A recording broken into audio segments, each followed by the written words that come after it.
Olá, meu amigo, minha amiga, tudo bem com você? Mais um encontro virtual nosso essa semana para a gente conversar um pouquinho sobre as palavras do nosso Mestre Jesus. Antes da gente entrar no tema dessa semana, queria, como sempre, te convidar a fechar os seus olhos por um instante, procurar deixar do lado de fora dos pensamentos os problemas do dia a dia, para que a gente possa voltar a nossa atenção para o que a gente vai conversar agora e fazer desse um momento seu, um momento de reflexão, um momento de aprendizado. A gente continua então estudando o livro Pão Nosso.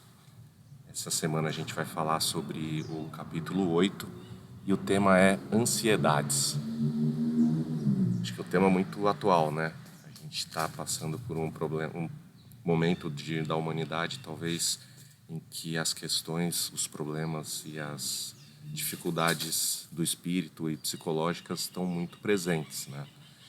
Acho que a gente está num mundo muito acelerado e a ansiedade acho que não poderia ser um tema mais atual. E por que ele é importante, né? Por que é importante a gente falar sobre ansiedade, sobre questões, problemas e sofrimentos psicológicos? Porque toda vez que a gente tem uma dor, toda vez que a gente tem um sofrimento, é uma hora da gente parar e pensar: poxa, por que isso está acontecendo? E tratar o que eu tenho que fazer para melhorar isso, né? Quando a gente tem dores físicas, isso é mais simples. Pois todo dia eu acordo com dor no joelho, em algum momento eu vou no médico, ver qual é o problema com o meu joelho e vou fazer o tratamento para que ele melhore. Às vezes a gente não tem o mesmo cuidado com as nossas dores psíquicas. Às vezes a gente está em uma fase difícil, em que a gente está com um sofrimento às vezes maior até do que um sofrimento físico, e muitas vezes a gente não busca ajuda, a gente por muitas vezes não busca tratar essa dor psicológica. E aqui, como nas dores físicas, a gente precisa entender o que está acontecendo, entender a origem do problema, entender a origem dessa dor e assim poder tratar. E aí a gente tem os tratamentos como das dores físicas, né, os tratamentos médicos e buscar ajudas específicas, mas a gente também pode fazer algumas coisas por nós mesmos, que nos ajude a melhorar as nossas situações psicológicas e psíquicas, as nossas dores da alma, né? Como é um tema super sensível, eu aqui, obviamente, não vou me atrever a dizer nada da minha cabeça. Vou trazer para a gente refletir aqui várias passagens e os ensinamentos que a gente encontra dentro da bibliografia, enfim, dentro do Evangelho. Então, o primeiro ponto que, para a gente refletir, vindo do Evangelho segundo o Espiritismo, né, a gente tem no capítulo 25, observai os pássaros do céu. E aí eu vou ler para a gente aqui uma passagenzinha, para a gente refletir um pouquinho. Observai os pássaros do céu. Não semeiam, não ceifam, nada guardam em celeiros, mas vosso Pai Celestial os alimenta. Não sois muito mais do que eles? E qual dentre vós o que pode, com todos os seus esforços, aumentar de um côvado a sua estatura?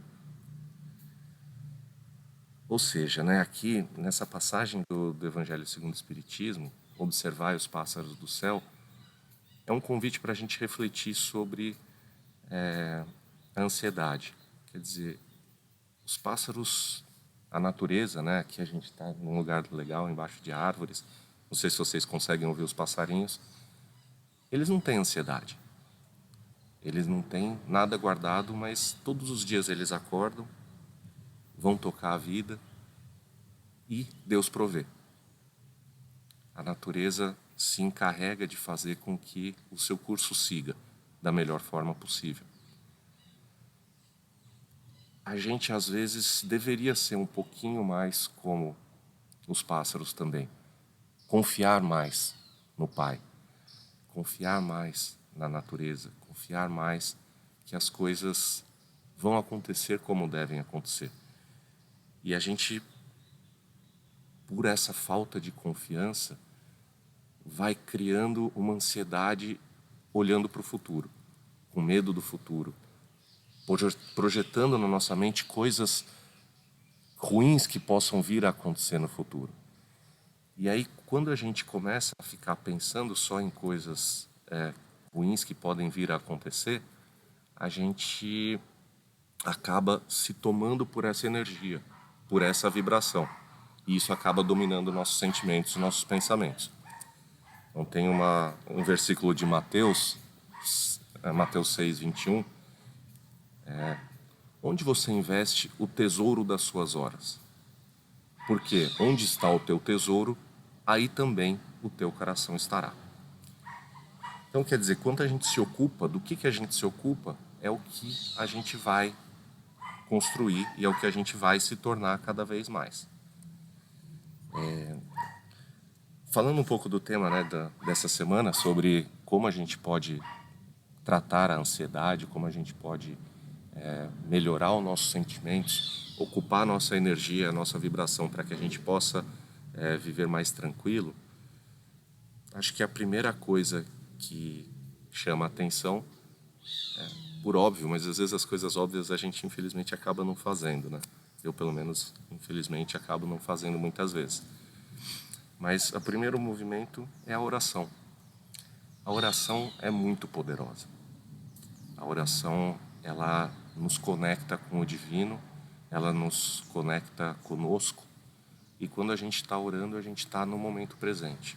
E quando a gente vem para o momento presente, as ansiedades, as questões psicológicas acalmam um pouquinho. Então, vou ler para a gente aqui uma passagenzinha do Evangelho segundo o Espiritismo, no capítulo 27, Pedi e obtereis. E aí lá está escrito, né? A prece. Ah, como são tocantes as palavras que saem da boca daquele que ora. A prece é o orvalho divino que aplaca o calor excessivo das paixões. Filha primogênita da fé, ela nos encaminha para a senda que conduz a Deus. No recolhimento e na solidão, estais com Deus. Olha que bonito, né? No recolhimento e na solidão, estais com Deus. Então a oração é o primeiro caminho. A gente precisa trazer a oração para a nossa rotina. Porque toda vez que a gente está orando, a gente vai estar com Deus. E além da oração ativa, existem outras coisas também que a gente pode fazer para ajudar na nossa tranquilidade psíquica. Algumas delas, vou buscar aqui no livro Conflitos Existenciais, da Joana de Ângeles, psicografada pelo Divaldo. Uma delas é a meditação. A meditação, assim como a oração, é uma forma da gente se conectar com a nossa essência. E aqui nas palavras da Joana, né, ela fala: nunca esquecer-se igualmente que a meditação, induzindo a calma e ao bem-estar, inspira a ação do bem, do amor, da compaixão e da caridade, em relação a si mesmo e ao próximo, aurindo a alegria de viver e satisfação de autorrealizar-se, entregando seus desígnios divinos. Então a oração, a meditação, a Joana de Ângeles também, nesse mesmo livro, traz exercícios de visualizações positivas, que é muito importante também. Sempre que a gente faz pensamentos e visualizações positivas e sentimentos positivos, a gente vai se conectar com a vibração positiva e aí a gente vai deixar de lado essas questões que nos trazem para um lugar ruim. Então, lembrando do versículo de Mateus, né, a gente vai investir o tesouro das nossas horas em coisas positivas que vai nos trazer o equilíbrio, que vai nos trazer uma evolução e uma elevação espiritual. A Joana também fala sobre leituras edificantes. Super importante, hoje em dia a gente perde muito tempo em redes sociais e tem tanta bibliografia legal que dá para a gente dedicar essas horas também para coisas mais edificantes. A Joana também fala exercício físico, coisas que a gente também já sabe, né, mas não necessariamente a gente aplica. E aí, para a gente fechar, que eu já estou falando um pouquinho demais, para a gente fechar, um sentimento que a gente precisa muito, muito exercer e exercitar é a gratidão. Quando a gente exercita e sente gratidão, a gente se alegra com o momento presente. Aqui também uma outra passagem da Joana, e aí está em outro livro do Divaldo, né? A Psicologia da Gratidão. Olha o que ela fala, que legal, para a gente concluir a preleção de hoje. A gratidão é, portanto, um momento de individuação, quando o ser humano recorda o passado com alegria, considerando os trechos do caminho mais difíceis que foram vencidos, alegrando-se com o presente e encarando o futuro sem nenhum receio, porque os arquétipos responsáveis pelas aflições foram diluídos na consciência, não restando vestígios da sua existência. Então, com essa passagem aqui da Joana, a gente encerra a nossa mensagem dessa semana.